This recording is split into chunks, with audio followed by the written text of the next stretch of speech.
இன்றைக்கி எங்கள் வீட்டில் காலையில் என்ன டிஃபன் செய்ய போகிறோன்னு பார்த்துடலாம். பூரியும் குருமாவும் தான் செய்ய போகிறேன். பூரி குருமா செய்ய போகிறேன். அதுக்கு உருளைக்கிழங்கு நல்லா வேக வச்சு எடுத்து வச்சுக்கிட்டேன். பச்சை மிளகாய் ஒரு 4 மிளகாய், சின்ன வெங்காயம் பொடிசாக கட் பண்ணி எடுத்து வச்சுருக்கேன். இப்போ எப்படி செய்யலான்னு பார்த்துடலாம். அடுப்பத்தை வச்சு ஒரு பாத்திரத்தை வச்சு நம்ம எண்ணெயை ஊற்றியாச்சு. எண்ணெய் காயிட்டும். எண்ணெய் காஞ்சதையும் வெங்காயத்தை போட்டுக்கலாம். இப்போது பொடிசாக கட் பண்ணி வச்சுருக்கிற இந்த சின்ன வெங்காயத்தை போட்டுக்கலாம். வெங்காயத்தை நல்லா வதக்கிக்கலாம். வெங்காயம் வதங்கினதையும் பச்சை மிளகாயை நம்ம போட்டுக்கலாம். அதையும் நல்லா நம்ம கிண்டிக்கலாம்.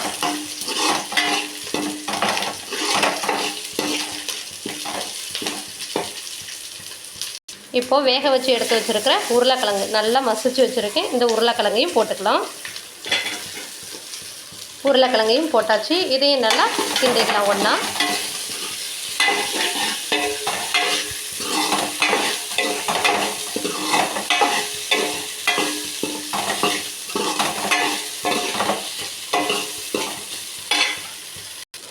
மஞ்சத்தூள் கொஞ்சம் போட்டுக்கலாம். இதையும் இப்போ நல்லா கிண்டிக்கலாம். கிண்டிட்டு தேவையான அளவு நம்ம தண்ணியை ஊற்றிக்கலாம். தண்ணி ஊற்றிக்கலாம். நம்ம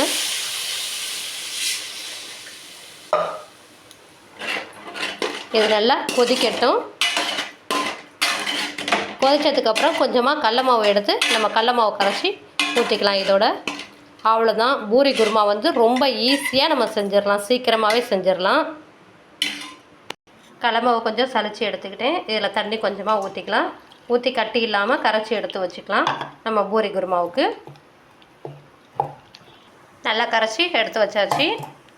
இங்கே பார்த்தீங்கன்னாக்கா குருமா கொதிச்சிட்ருக்கு. இந்த ஸ்டேஜில் நம்ம வந்து கடல மாவு கரைச்சி வச்ச கடல மாவை எடுத்து இதோட கொட்டிக்கலாம். நல்லா கொதிக்குது பாருங்கள். இந்த ஸ்டேஜில் கரைச்சி வச்ச கடல மாவை நம்ம போட்டுக்கலாம். போட்டு நல்லா கிண்டி விடணும், இல்லைன்னா சீக்கிரமாகவே கெட்டியாகிடும்.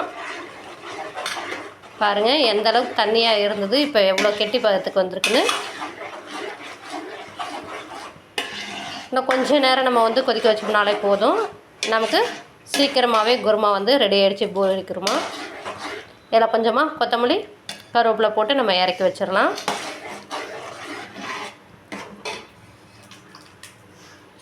இதில் கருவேப்பிலை கொஞ்சம் போட்டுக்கலாம்.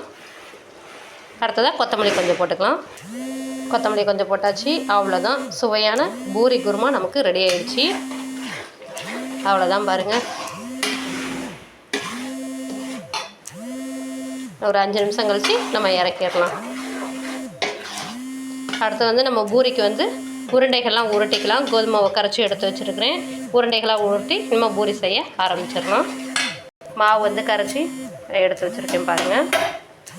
இனிமேல் இதை உருண்டைகளாக நம்ம உருட்டிக்கலாம். இப்படி சின்ன சின்ன உருண்டைகளாக நம்ம உருட்டி எடுத்து வச்சுக்கலாம்.